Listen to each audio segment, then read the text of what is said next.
kati district eye Palisa yasobodde okwaniriza minister ow'obutonde ye Beatrice Atimu Anywa abasinga bamanyirya Mama Mabira, minister ow'ebyenvuba ye Honorable Helen Adowa, ambassador okuva Eden Maka n'abakungu abawererako ddala ababadde balondola emirimu eja limoto nga projekiti oluvannyuma lw'amawulire okutuuka e Kampala nga galaga nti emirimu tegitambula bulungi. Projekiti eno yasaanawo dda olw'omukulembeze w'eggwanga kwe kuyungula abaminisita bano batuuke mu kitundu balabe emirimu egitambula n'engeri entobazi gye zikumiddwa mu kitundu bwe banaamuddiza amawulire olwalabe ekyekiddako bwe banaba batambuza bulungi projekiti eno tomanya bayinza okusinziira awo ne bategeeza n'abalala bali mu bisenyi n'entobazi ez'enjawulo ku ngeri gye balina ozikozesaamu. Kati Beatrice Anywa Mama Mabira atunyonyola bye bazudde Palisa eyo eri moto.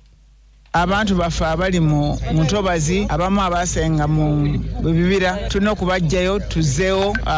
ebibira byaffe biddewo n'entobazi zaffe ziddewo. Limoto ye project government gye yateekawo okulaba nti abantu b'eno side z'eno za Eastern nga ne Palisa wetwalidde tubajjayo tubawe ekirala ekyokukola balekeraawo okulima omuceere mu ntobazi. Nandagira president nandagira nga ndina okukwatagana ne ambassador wa Denmark nagendayo e Denmark ne tubeerako ne meetings ze twakolayo bwe nakomawo nandagira kwatagane ne minister wa fisheries kwatagane ne ambassador mbaleete balabe oba kino ekiri limoto kikola oba tekikola. Tusaanye okukigaziya wonna abantu abali mu ntobazi bakikolereko oba nedda. So leero tuzze wano okulaba ekituufu ekiriwo tusanze ebyennyanja byetala. Yombaka wa government mu district ya Palisa ye Majedu Dikusooka yebaziza government olw'enteekateeka zezze nazo ez'enjawulo okuwanirira abalimi awamu n'abalunzi nti ez'ensonga nkulu nnyo era n'ategeeza abantu bonna naddala abo abalimira mu ntobazi n'ebisenyi eby'enjawulo mu ngeri emenya amateeka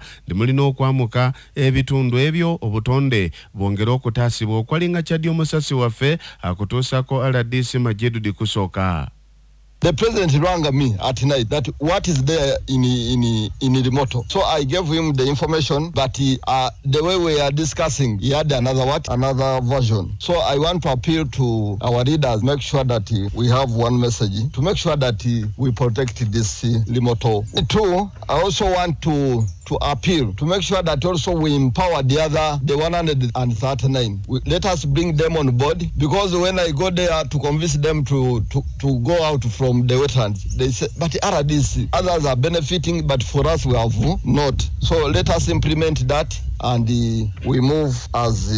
in uniform. Babalimi wansi w'ekibiina ekibagatta kye Limoto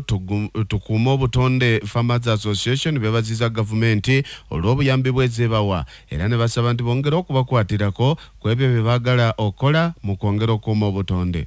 Tebale LC1 chairman LC1 office ya RDC nasigaire wonona bali mu bitwa byabe bali bere mutukoleire irrigation eno yatandikirenga 18 na April 8 kuna munana mwezi gwokuna tune inkazi musanvu twebala ne office ya ministry batwanirire no kusinzira ku ngeri gitwaberenga tulimamu nezwire kanyumaawo bafune milioni 10 na moiza na usento ugwakwao sento wabe tubanga bali mtwebale ino okubanga government twanirire okubanga tutaso kuzomundi membi tweyanza ino kuone kwaniriza bagena bayizirano honorable ministers nabageni weso kuzo minister water and environment intwala kakisanga okusanga RDC Palisa district indemo kwebali his excellency the president of the Republic of Uganda welcome to 7.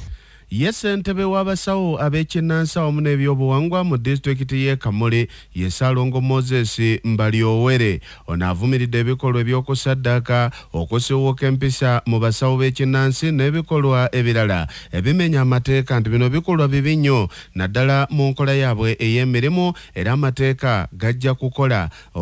okubasobozesa okuggyamu abo ababeerimbiseemu nga bakola ebikyamu. Kati obukulembeze bwabwe wansi w'ekibiina ekibagatta ekya Tulibumu Traditional Healers Association beganye ensonga ez'obumenke bagamba ebintu ebyo babifereramu nnyo ensonga ez'abamulisa nti nazo bazifereddemu nnyo toteekwa kati kwogera bintu by'otalinaako mutwe na magulu bajja kugombamu obwala naddala ensonga ez'obumenke olina oleeta obukakafu emirimu tebaagala kugibonoonera. Kakati bino n'abyogedde nga bakuŋŋaaniddeko ku kyalo eky'e Naberumba okukulaakulanya omu ku bannaabwe Yefunga Fred bamuwadde entebe 10 n'ebintu ebirala atandikiraawo Ssaalongo asinzidde wano okulabula.